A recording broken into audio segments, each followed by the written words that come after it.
Hello guys! Hello Pisces! Welcome dito sa aking channel, Kapalaran 888. Welcome guys! Alamin natin kung anong messages, vibration, gabay energy para sa lahat ng Pisces. This is general message para sa lahat ng Pisces ito. So please, i-connect mo ang iyong equation sa bawat mensahe or sa bawat baraha na lumabas dito sa ating reading. And maraming salamat doon sa mga Pisces na patuloy na sumusubaybay dito sa ating channel, and sa mga nagla-like and share, sa nagsusubscribe, doon sa mga Pisces na nag-message sa akin. Maraming salamat sa inyong lahat. Okay, wow, Pisces, nako, andito na naman tayo. First card mo is number 7. This is a snake. Vile is the serpent. Wow. So, dito sinasabi ng baraha sa'yo, this is temptation. Snake is temptation, all about evil, parang ganun. So, sinasabi ng baraha sa'yo dito, Pisces, na kailangan mong magdahan-dahan. Okay? Kailangan mong magdahan-dahan, kailangan mong mag-isip ng mabuti, huwag kang magdedesisyon ng mabilis. If ever makatanggap ka ng communication, letter, chat, call, or any communication talaga, masaya man yan or malungkot, you need to slow down. Okay? Slow down. Iwasan mo din, Pisces, yung matrigger sa mga tao sa paligid mo. So, sinasabi ng baraha na hindi lahat ng laban, hindi lahat ng triggers na yan ay kailangan mong ipaglaban ng sarili mo. So, kumbaga, may mga snaky person talaga eh. May mga traitor talagang tao, may mga temptation talaga. Lalo na doon sa mga Pisces na yung parang gusto mo ng tahimik na buhay, 'di ba? Gusto mo ng tahimik na buhay, kalmado, malayo sa ingay, sa gulo. May mga tao talaga diyan na papasok sa buhay mo para guluhin yung calm and then serenity mo. So, sinasabi ng baraha sa'yo dito na pag alam mo na yung nagme-message sa'yo is negative yung dalang mensahe, huwag mo nang basahin yung message. And yun na nga, huwag tayong madadala sa mga masasarap or matatamis na salita ng mga tao sa paligid natin. Like before, di ba?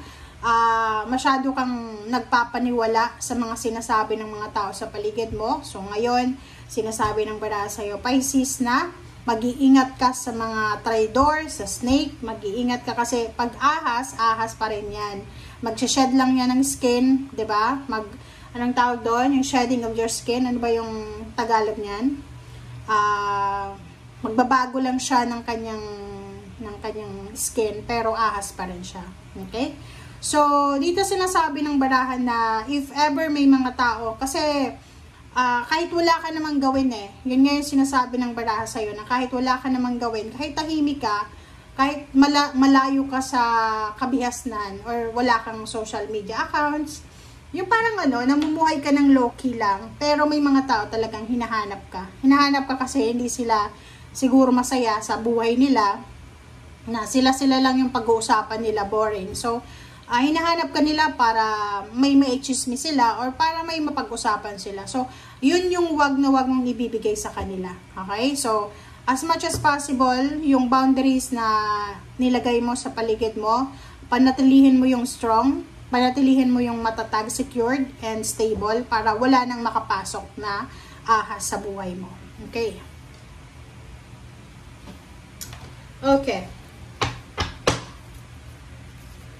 Pisces.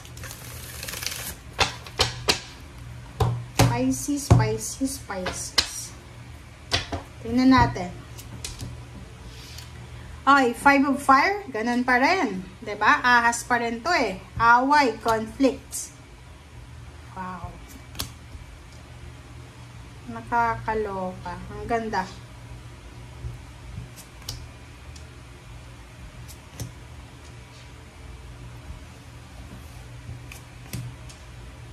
Okay, Pisces, makinig ka. Eto, napakaganda ng messages mo. First deck natin, second deck, sorry.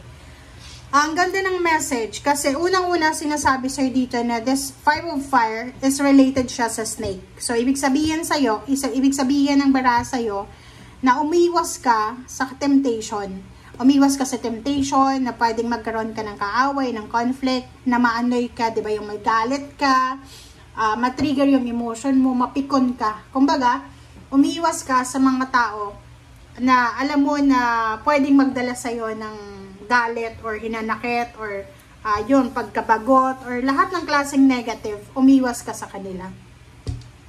And at the same time, umiwas ka din sa mga taong nagdadala ng balita sa'yo na para sabihin sa'yo na si ganito, ganyan, mas maganda kaysa sa'yo, mas mayaman sa'yo, ganito, ganyan. So, umiwas ka, 'di ba? Parang sinasabi ng baraha, kaibigan ka doon sa mga tao na alam mo na walang competition, 'di ba? Kasi may mga tao na kahit hindi ka nakikipag-compete, 'di ba? Kahit sa pamilya 'yan sa mga magkakapatid, magkakaibigan, magkakatrabaho, kapitbahay, kahit hindi ka naman nakikipag-kompetensya sa kanila, akala nila ang buhay is kompetisyon na kailangan kanilang kompetensyahin. Okay? So, dito sinasabi ng barahan na 5 of fire, umiwas tayo sa gulo, umiwas tayo sa kung ano man na ingay. 9 of water, sinasabi ng baraha sa'yo na Pisces, mag-focus ka sa mga wishes and dreams mo, sa kaligayahan mo, kasi yun yung papasok sa buhay mo. Okay? And Justice card, fairness, the law, the karma. So, sinasabi ng baraha, this is related sa snake, na sinasabi sa'yo na kung sino man Pisces yung umaaway sa'yo, kung sino man Pisces yung parang ginagawan ka ng kwento, or kung sino man Pisces yung hindi ka naman sa kanila nakikipag-away, hindi ka naman nakikipag-kompetensya, pero they're competing. Parang isa ka sa mga tinik sa kanilang lalamunan. Yung parang hindi sila masaya na andyan ka. Parang ganun. Hindi sila masaya na may good news ka. Hindi sila masaya na maraming nangyayaring maganda sa buhay mo. So, kung sino man yung mga taong yan, lalo na yung mga nag-backstab sa'yo, nag-traitor sa'yo, yung gumagawa ng kwento laban sa'yo, sinasabi ng barahan na ibibigay sa'yo ng universe ang good karma. This is good karma, fairness, the law, the karma, karmic blessings, karmic contract. So, lahat ng sakit, lahat ng hinanakit, galit na naramdaman mo, ay ibabalik yan sa sender. Okay? Kung sino yung naging rason, kung sino yung snake na yan, kung sino yung naging rason, kung bakit ka nagalit, kung bakit ka nainis, kung bakit ka na high blood, kung bakit ka nagkasakit, ay ibabalik sa kanila ng universe 8 times justice, karma. Okay? Yun. Okay. Doon sa mga Pisces naman na iba, mayroong bagong opportunity like job offer, business offer, or mga business ideas, new ideas na pwedeng pagkakitaan. Pero, hindi ka pa sigurado kung papasukin mo ba siya. So, hindi ka sigurado. Confused ka pa Like, siguro maraming mga choices and option. Like, for example, gusto mong magnegosyo ng, dito lang muna tayo sa sari-sari store, diba? Mayroon kang produkto na gustong i-negosyo. Hindi mo alam kung ano. So, sinasabi ng baraha sa'yo dito na para hindi ka magkamali, 'di ba? Para hindi ka magkamali, kailangan mong i-reassess, 'di ba? Kailangan mong pag-aralan, mag-research ka, mag-research, magtanong-tanong kung tama ba 'to na gagawin mo, or kumbaga bago ka gumawa ng isang action, kasi action 'to you need to know kung ano ba talaga ito napapasukin mo. Okay, thank you, Pisces. Okay, confirm natin dito guys sa second deck and third deck. Okay, Pisces. Okay, this is for 5 of fire. O, diba? Temptation talaga Ang galing naman. Good job. Wow. Ang sa ilalim mo dito is temperance. And, diba? Dalawa. So, sinasabi ng baraha sa'yo dito, Pisces, tingnan mo, this is 5 of wands, this is temperance. So, Five of Fire, Five of Wands, dalawa sila. So, this is parang double confirmation siya. So, nakikita ko sa'yo dito na posible na meron kang kapamilya, it's either kapatid or kung sino man sila, pamangkin, apo, or pamangkin mo sila or pinsan. Basta sino man etong Five of Wands na to, Five of Fire yan eh. Kung sino man yung mga taong yan na para silang mga war freak, 'di ba? Parang war freak na every time na pinag-uusapan nila yung pangalan mo, parang nagkakagulo sila eh. Yung parang galit na gilat sila sa'yo, yung parang ganito, ganyan. And sobra silang defensive. Sobrang defensive and feeling victim. Feeling nila biktima sila. Yung actions na ginagawa mo, like for example, yung boundary na nilalagay mo sa paligid mo, yun yung parang tinatopic nila. Hindi nila tinatopic or hindi nila pinag-uusapan yung rason kung bakit ka, 'di ba, umaalis or kung bakit ka lumalayo sa kanila. So, Five of Wands and Temperance. Sinasabi ng baraser dito na mag-iingat ka. Yun na nga, huwag tayong masyadong padadala. Kasi meron ditong Capricorn energy, may temptation. So, wag kang masyadong padadala sa mga away, gulo. Yun na nga, sabi ko sa'yo, i-screen mo yung mga messages mo, yung chat or yung call. Yung mga tumatawag sa'yo na hindi naman naka-phone book, wag mong sasagutin. Yung mga nagme-message sa'yo na para hindi ka masaktan, ma-trigger, or para hindi ka, diba, ma-high blood, wag mo nang basahin. Nine of Water, nakikita ko sa'yo dito na nakafocus ka para sa pag-iipon ng pera. Nakikita ko sa'yo dito na sobra-sobra kang wise sa paghahawak ng pera. Hindi ka na tulad ng dati na gastos dito, gastos doon. Ngayon, nakikita ko sa'yo na yung Four of Pentacles dito is, yun yung pinaka-prospect mo. Marami kang plano para sa kaligayahan ng pamilya mo. Ang problema lang dito, yun lang, umiwas ka.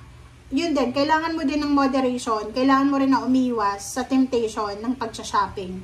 Kasi yung ipon mo na to, possible siya na magastos because of parang excessive shopping or masyado kang, 'di ba? Yung browse ka ng browse online, tapos bigla kang napabili. So yun lang ang kailangan mong bawasan. Dalawa yung Nine of Cups mo, Nine of Water and Nine of Cups. So, dalawa siya. Dalawang Nine of Cups, dalawa din ng Five of Fire, Five of Wands. So, ibig sabihin,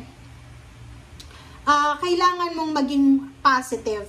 Positive ka dapat eh. Kasi, may paparating sa'yo na emotional fulfillment. Yung mga wishes and dreams mo, yung source of happiness mo, parating na. Kumbaga, doon ka mag-focus. Halimbawa, dalawa yung taong gustong makipag-away sa'yo. Pero mayroon ka din na dalawang tao na mahal ka.